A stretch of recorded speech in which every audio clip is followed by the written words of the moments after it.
ये कहानी है गरीब वसुधा और उसकी 3 मासूम बेटियों की। वसुधा का पति किशोर बहुत ज्यादा शराब पीता था। वो सारा दिन शराब के नशे में ही रहता था और कुछ काम करके पैसे कमाने का ख्याल तो कभी उसके मन में आता ही नहीं था।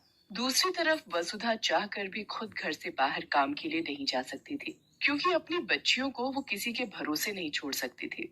लेकिन बच्चियों का पेट भरने के लिए उसे कुछ तो करना ही था। इसके लिए वसुधा ने अपने घर के बाहर ही एक मूंगफली का ठेला लगाना शुरू कर दिया। मूंगफली, गर्मा गर्म मूंगफली ले लो, करारी मूंगफली। ए, चल जल्दी से मूंगफली लेकर आ। आज मेरे दोस्त ने विलायती दी है, वो भी आने वाला है। दोनों साथ बैठकर पियेंगे हम। जा। कुछ तो शर्म करो। घर में 3 3 बच्चियां हैं और तुम शराब पियोगे उनके सामने। और एक बात सुन लो साफ साफ, ये मूंगफलियां बेचने के लिए है, ना कि शराब के साथ तुम्हारे चखने के लिए। अच्छा, तो मुझसे जुबान लड़ाती है तू? है? रुक, अभी बिकवाता हूँ तेरी मूंगफलियां। रुक। किशोर वसुधा का मूंगफली का ठेला पलट देता है, जिससे सारी मूंगफलियां जमीन पर गिर जाती हैं और ज्यादातर पास की नालियों में गिर जाती हैं। अब वो बेचने लायक बिल्कुल भी नहीं थी। ले, अब बेच। और सुन मेरी बात, तू और तेरी वो मनहूस बेटियां सबके सब निकलो मेरे घर से। तुम लोगों की कोई जरूरत नहीं है मेरे घर में। एक बेटा मांगा था, वो तो दे नहीं पाई। इन 3 3 मनहूसों को मार दिया मेरे सिर पर। सिर पर मर दिया? जरा ये बताओ, कौन सी जिम्मेदारी पूरी की है तुमने आज तक इनके पिता होने की? सारा दिन सिवाय शराब पीने के करते क्या हो तुम? मेरी बच्चियां भूखी प्यासी मेरी मदद करती हैं और तुम्हें तो हमारी मेहनत की भी कदर नहीं है। तुम भी अच्छे से सुन लो मेरी बात, तुम्हें जो करना है कर लो। मैं और मेरी बच्चियां इस घर को छोड़कर कहीं नहीं जाएंगी, क्योंकि इस घर को हम अपनी मेहनत से चलाते हैं, तुम नहीं। तेरी इतनी हिम्मत है, मुझसे जबान लड़ाएगी तू? आज तुझे जिंदा नहीं छोड़ूंगा मैं। किशोर वसुधा के बाल पकड़कर उसे घर के अंदर ले जाता है और फिर उसे पूरी तरह पीटने लगता है। तीनों बच्चियां ये सब देखकर सहम गई। सबसे बड़ी बेटी छाया ने किसी तरह हिम्मत करके अपने पिता को रोकने की कोशिश की। नहीं बाबा, मत मारो माँ को, ऐसा मत करो, छोड़ दो उन्हें। किशोर गुस्से में छाया को भी धक्का दे देता है, जिस वजह से छाया को सिर पर गहरी चोट लग जाती है। लेकिन फिर भी किशोर पर कोई फर्क नहीं पड़ा। उसका दोस्त बाहर आ चुका था और किशोर अपनी शराब की बोतल लेकर उसके साथ घर से बाहर जाने लगा। अरे आ गया दोस्त, चल यार बाहर ही चलकर पीते हैं। इन मनहूसों ने तो सारा मूड ही खराब कर दिया यार। अरे कहाँ जा रहे हो? छाया को कितनी चोट लगी है? मेरे साथ चलो, इसे डॉक्टर के पास लेकर जाना होगा।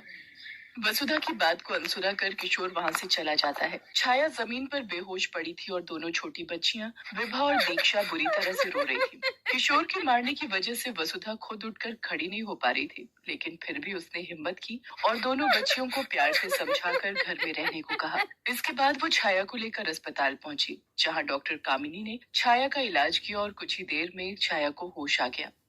अब ये ठीक है, ये दवाइयाँ लिख दी हैं मैंने, बाहर मेडिकल से खरीद लो। और हाँ, इसे 1 हफ्ते तक हर रोज पट्टी बदलवाने के लिए लाना होगा। वसुधा डॉक्टर से दवाई की पर्ची लेकर उसे देखने लगती है। पर्ची देखते हुए उसकी आंखों से आंसू बह रहे थे।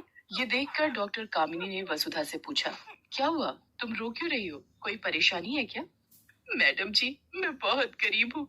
3 छोटी बच्चियां हैं मेरी, और मेरा पति सारा दिन शराब पी के पड़ा रहता है। मेरी बच्ची की इस हालत का जिम्मेदार भी वही है। मेरे पास बिल्कुल पैसे नहीं है। समझ नहीं आ रहा कि अपनी बच्ची के लिए ये दवाइयाँ कैसे खरीदूंगी।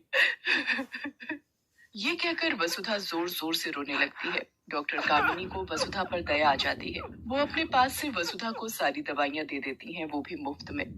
मैडम जी, आप नहीं जानती आपने मेरी कितनी बड़ी मदद की है। मैं आपका ये एहसान कैसे चुकाऊंगी? इतना मत सोचो। अच्छा ये बताओ, तुम्हारे घर का खर्चा कैसे चलता है? अपनी बच्चियों को स्कूल भेजती हो कि नहीं? कहाँ से मैडम जी, पेट भर खिला भी नहीं पाती तो स्कूल कहाँ से भेजूंगी? आपको बताया तो था, मेरा पति कोई काम नहीं करता, उल्टा मेरी कमाई भी शराब पर उड़ा देता है। अच्छा, और तुम क्या काम करती हो वैसे?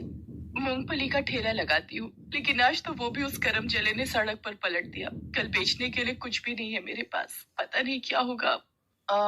तुम चाहो तो यहाँ काम कर सकती हो। मुझे मेरे अस्पताल में सफाई के काम के लिए किसी की जरूरत है। क्या आप सच कह रही हैं मैडम जी? ये तो बहुत ही अच्छा हो जाएगा। हाँ, लेकिन सबसे अच्छा तब होगा जब तुम अपनी बच्चियों को पढ़ने के लिए स्कूल भेजोगी। देखो, तुम्हारे जो हालात हैं वो तुम्हारी बेटियों को ना देखने पड़े, इसके लिए तुम्हें उन्हें पढ़ाना होगा। सिर्फ पढ़ लिख कर ही वो अपना भविष्य संवार सकती है। मैं इसमें भी तुम्हारी मदद कर सकती हूँ। यहाँ पास में एक सरकारी स्कूल है। एक बार छाया ठीक हो जाए, फिर मैं तुम्हारी तीनों बच्चियों का एडमिशन वहाँ करवा दूंगी, और स्कूल की फीस की चिंता तुम मत करना, वो सब मैं देख लूंगी। डॉक्टर कामिनी जैसे उसके लिए भगवान बनकर आई थी। अगले ही दिन से वसुधा कामिनी के अस्पताल में साफ सफाई का काम करने लगी, जिसके लिए अब उसे अच्छी तनख्वाह मिलने लगी थी। जल्दी वसुधा की तीनों बच्चियां स्कूल भी जाने लगी, लेकिन ये सब वसुधा के पति किशोर को पसंद नहीं आ रहा था। ये लड़कियां कहाँ जा रही हैं? हैं? कहाँ भेज रही है तू इन्हें? स्कूल जा रही हैं। अच्छा, इन्हें स्कूल भेजने के लिए तेरे पास पैसे हैं? और कल जब मैंने मांगे तो एक ढीला नहीं निकला तेरे पास से। तुम्हें देने के लिए मेरे पास एक फूटी कौड़ी भी नहीं है, समझे? देखो, वो तो डॉक्टर मैडम की मेहरबानी है जो मेरी बच्चियां पढ़ लिख पा रही हैं, वरना जैसे मेरे भाग फूटे तुम्हारे साथ बंध के, वैसे ही इनके भी फूटते। तुझे क्या लगता है पढ़ लिख के क्या कलेक्टर बन जाएंगे? हैं? चुपचाप इन्हें घर में बैठा और घर के काम काज सिखा इन्हें। नहीं, मेरी जिंदगी तो नरक बनी गई है, अपनी बच्चियों के साथ ऐसा नहीं होने दूंगी मैं। अच्छा, लगता है उस दिन की मार भूल गई है तू, है? नहीं, मैं कुछ नहीं भूली, और अब से तुम एक बात मत भूलना, अगर मुझे या मेरी बच्चियों को हाथ भी लगाए ना, तो सीधे पुलिस के पास जाऊंगी मैं। अब तक बहुत बर्दाश्त कर लिया है तुम्हें, अब और नहीं करूंगी। तो क्या कर रही है मेरे घर में? निकल यहाँ से बाहर। ठीक है, अब यही सही। किशोर को लगा था कि हर बार की तरह इस बार भी वसुधा उसकी बात का उल्टा जवाब देगी, लेकिन इस बार ऐसा नहीं हुआ। असल में अब वसुधा भी किशोर से छुटकारा चाहती थी, क्योंकि उसे डॉक्टर कामिनी के रूप में एक उम्मीद जो मिल गई थी। मैडम जी, मैंने छोड़ दिया उसे। हर बार धमकी देता था कि घर से निकाल देगा। आज खुद ही छोड़ दिया, उसका घर भी और उसे भी। अब वो जाने और उसका काम जाने, मेरा और मेरी बच्चियों का उस आदमी से कोई रिश्ता नहीं है। लेकिन वसुधा, अब तुम रहोगी कहाँ, और तुम्हारी बच्चियां, उन्हें कैसे संभालोगी?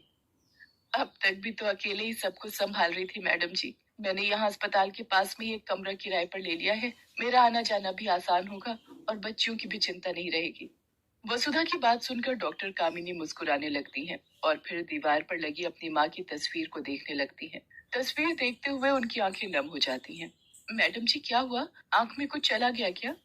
नहीं, आज इतने सालों बाद अपनी माँ को देख लिया। लेकिन मैडम जी, आप तो उन्हें इस तस्वीर में हर रोज देखती हैं। मैंने देखा है, हर रोज आप उनकी तस्वीर के सामने हाथ जोड़ती हैं, उसके बाद ही आपका दिन शुरू होता है।